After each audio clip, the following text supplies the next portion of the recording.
नमस्कार विद्यार्थी मित्रांनो, नवीन सिलेबसनुसार इयत्ता 4थीसाठी आपण यूट्यूबवर गरजू विद्यार्थ्यांसाठी व्हिडिओ अपलोड करत आहोत. तरी आपण सहकार्य करावे. पहिल्या कवितेचं नाव आहे back to school.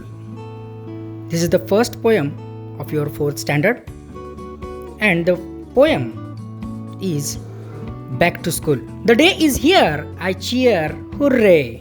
I take my seat, it's a brand new day. New dress, new shoes, new bag, new books. Happy and joyful, everyone looks.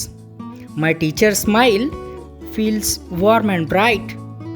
Learning together will be such delight. We shall read and write. We shall sing and play. We shall learn and new things in fulfilled ways. Old friends to meet. And new ones too. I am feeling great. How about you? अशा पद्धतीनं आपण कवितेचं वाचन केलेलं आहे. आपण एक एक stanza आता पाहणार आहोत. शाळेचा पहिला दिवस आहे, आनंदाचा दिवस आहे आणि सुरुवात झालेली आहे. The day is here, I cheer, hurray. प्रत्येकाला आनंद होतो. हुर्रे हा शब्द आनंद व्यक्त करण्यासाठी वापरलेला आहे. आय टेक माय सीट, आपापली जागा पकडतो आपण. I take my seat, it's a brand new day. नवीन वर्ग, नवीन जागा. I take my seat, it's a brand new day. शाळा सुरू झाल्यानंतर नवीन नवीन गोष्टी पण मिळतात, नवीन नवीन वस्तू मिळतात. त्या पद्धतीनंच new dress, new shoes, new bag, new books. नवीन कपडे, नवीन बुटं, नवीन बॅग, स्कूल बॅग आणि नवीन नवी पुस्तकं जे की आता सिलेबस बदललेले आहेत. Happy and joyful, everyone looks. शाळेच्या पहिल्या दिवशी कोणीच, आता आपण 4थीला आलात, कोणीच रडत शाळेत येत नाही. प्रत्येकजण खुशीने शाळेत येतो. आपल्या जुन्या मित्रांना भेटण्यासाठी, जुन्या मैत्रिणींना भेटण्यासाठी आपण भेटायला येत असतो आणि प्रत्येकजण आनंदी असतो. म्हणून इथं वापरलेला आहे शब्द happy and joyful. Everyone looks. Everyone म्हणजे प्रत्येकजण. शेवटी आपले जुने शिक्षकच आहेत, लाडके असतात.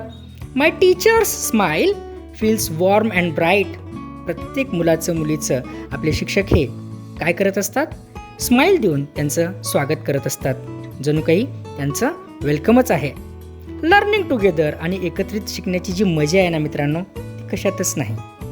Learning together will be such delight. डिलाईटचा अर्थ इथं खूप मोठा आनंद असा दाखवलेला आहे. आणि सर्वजण लर्निंग टुगेदर, सर्वच्या सर्व विद्यार्थी आपण एकत्र शिकतो आणि ती मजाच वेगळी आहे.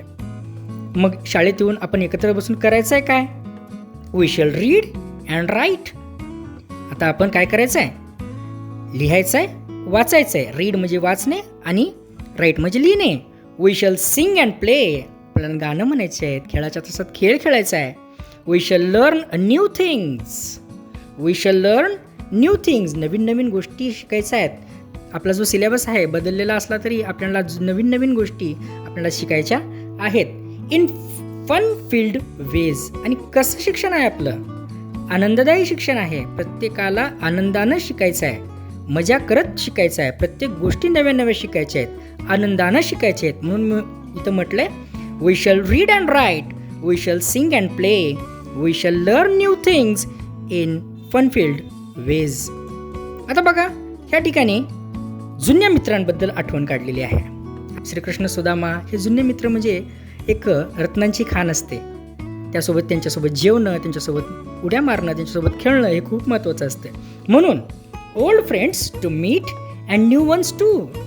नवीन ॲडमिशन असते वर्गामध्ये, त्या नवीन विद्यार्थ्यांना सुद्धा आपण मित्र केलं पाहिजे.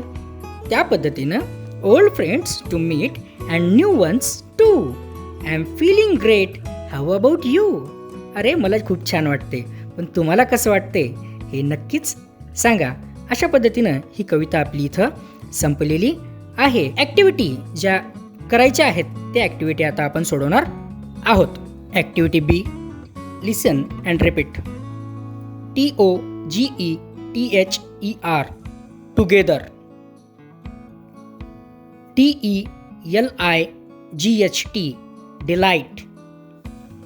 HURRAY hurray. WARM warm. R थोडंसं सायलेंट आहे. Warm. BRIDHT bright, CHEER, cheer. आता activity number C. Make a list of things you get on the first day of school. New dress, new shoes, new bag, new books, and look at the picture and find their names. Activity number D. First of all, PEN, pen, GLUE, glue, SLATE, slate, SHARPNER, sharpener, CRAYONS, crayons, रंगकांड्या म्हणतो आपण त्याला क्रायॉन्स म्हणायचं. त्यानंतर तिथे activity करून दिलेली आहे RULER, ruler, and then the last one, शेवटचं PAPER, paper. Activity E. Look at the pictures and name the actions. Look at the pictures and name the actions. First, eating, walking, drawing or painting, singing, crying, laughing, smiling, washing, cleaning, searching, swimming, and the last one, driving.